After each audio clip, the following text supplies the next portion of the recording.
안녕하세요, 김상사입니다. 제가 일주일에 영상을 3, 4개씩 업로드하고 싶은데 택배 일을 하다 보니까 그게 또 잘 안 돼요.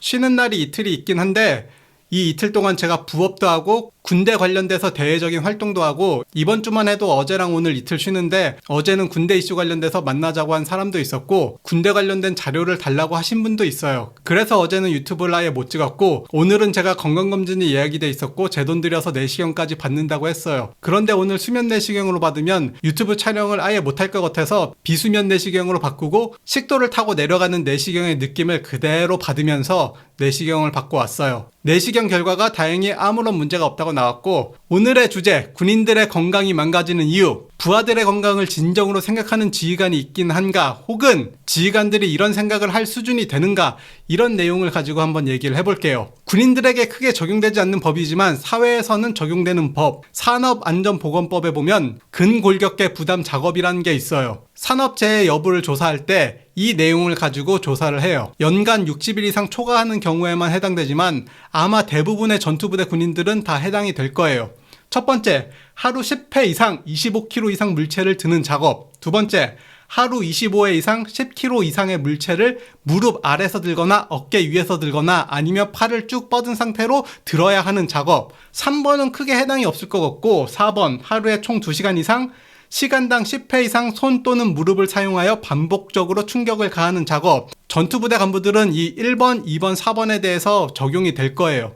예를 들자면 전투준비 태세만 봐도 기본 장구류 무게가 10kg 이상이 되죠. 요즘에 방탄조끼 무게만 해도 10kg가 되고 거기에 총기나 방독면까지 하면 기본 15kg 이상이 나가는데 거기에 군장 25kg를 또 옮겨야 돼요. 그리고 그 군장을 옮긴 다음에는 치장물자랑 식량을 옮기는데 그 무게가 상당히 무거운 것들이 꽤 많아요. 게다가 요즘에 사람이 없어서 남는 잉여 전투물자를 적재하는 곳까지 옮겨서 적재를 해야 되는데 그 무게가 절대 무시할 무게가 아니에요. 왜냐? 거기에는 군장도 있고 방탄조끼도 있고 총기도 있으니까요. 추가적으로 기계화 부대에서 탄약 적재 훈련을 한다. 그러면 탄약 적재 훈련을 하기 위한 모의탄을 이동을 시켜야 되고 그 모의탄으로 적재 훈련을 해야 돼요. K21 기준으로 모의탄 한 박스에 40kg 정도 해요. 전차탄이나 자주포탄도 절대 가볍진 않아요. 준비태세 말고 일반적인 훈련 출동 전 상황에서도 물자를 적재하고 훈련장에 가서 물자를 내리고 설치를 하고 그리고 훈련이 끝나면 복귀 준비한다고 그 물자를 다시 싣고 복귀한 다음에 다시 물자를 정리하고 훈련 때가 아니어도 평소에 창고 정리도 하고 요즘에 체력 단련에 전장순환 운동을 하게 되면 환자 운반이랑 탄박스를 들었다 내리기 그리고 탄박스 들고 뛰기가 있잖아요. 또한 전차 장갑차 궤도 작업 그리고 그 외 여러 가지 작업을 보면 이 조건에 다 해당이 돼요. 근골격계에 부담이 되는 작업들이다 라는 거죠. 산업안전보건공단에 들어가면 나와 있는 그림들인데 군대에서 글라인더질하고 용접해요. 중량물도 많이 들고 전차나 장갑차 내부에서 중량물을 들 때는 자세가 무너지는 경우도 있어요. 공구들도 많이 사용해요. 군인들 특히 기계화 부대 간부들은 산업재해 중에 근골격계 질환에 직접적으로 노출되어 있는 상황이다. 여기에 추가적으로 기계화 부대 간부들의 호흡계는 멀쩡한가? 디젤 엔진은 유해 배출 물질들이 상당히 많아요. 미세먼지부터 질소산화물, 일산화탄소 등 여러 가지 유해 물질이 나오는데 일반적인 사회라면 배출가스 규제가 적용이 돼요. 그런데 군대의 장비는 어떠한가? 전차와 장갑차, 자주포에 저감장치가 달려있나요? 저감장치를 달면 출력이 떨어져요. 이런 저감장치가 전혀 달려있지 않으니까 새 장비를 받아도 검은 매연이 뿜어져 나오는 거예요. 즉, 기계화 부대, 자주포와 관련된 군인들은 유해 배출가스에 그대로 노출되어 있는 것이다. 장갑차나 전차 선탑해보신 분들, 조종해보신 분들은 다 알겠지만 장갑차를 선탑하거나 조종하면 얼굴에 묻어나는 검은색 물질, 그게 과연 무엇일까? 하지만 이런 간부들이 특수 건강검진 대상자에서 빠져있어요. 특수 건강검진 대상자가 정비 업무를 하는 사람들이랑 수시로 밤을 새는 사람들이 대상인데 궤도장비 정비 업무를 하는 사람들은 특수 건강검진을 받는데 승무원들이랑 선탑자들은 이 건강검진 대상자에서 빠져있어요. 부대 이동 시 유해 배출가스에 그대로 노출되는 승무원들이 더 문제가 되는 게 아닐까요? 저감장치도 없는 디젤 엔진 배기가스를 그대로 마셔야 하는 상황인데 그런데 이런 건강에 위협이 되는 직책에 대해서 수당을 주기는 줘요. 전차 장갑차 승무원 수당이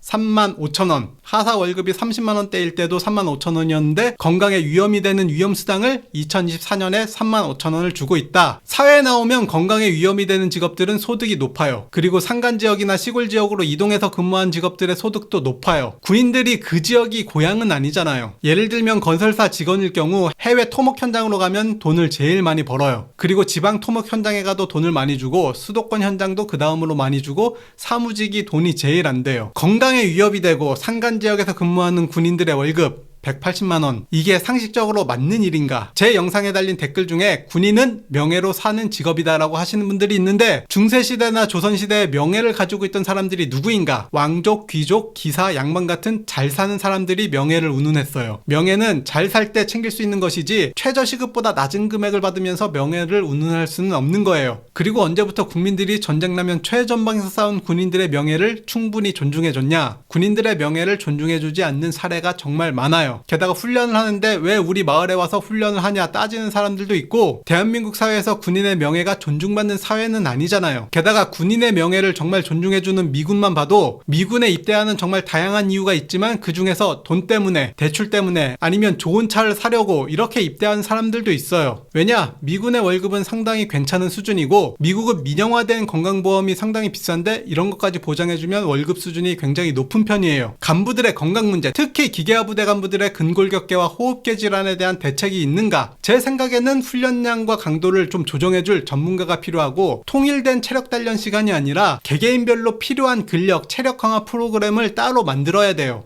그러기 위해선 전문가들이 필요한데 대대별로 전문가들을 배치하는 건 사실상 불가능하니 캠프화를 시켜서 다 모아놓고 전담팀을 만들어서 순회하면서 교육을 하고 프로그램을 만들고 상담을 하면 가능할 거라는 생각이 들어요. 저는 캠프화를 처음 생각했을 때는 부정적인 입장이었는데 생각을 하면 할수록, 그리고 자료를 조사하면 조사할수록 캠프화를 해야 된다라는 생각으로 점점 방향성이 바뀌고 있어요. 다음 주에 이 캠프화에 대한 제 생각을 한번 정리해서 영상으로 올려보도록 할게요. 여기까지 시청해주셔서 감사합니다.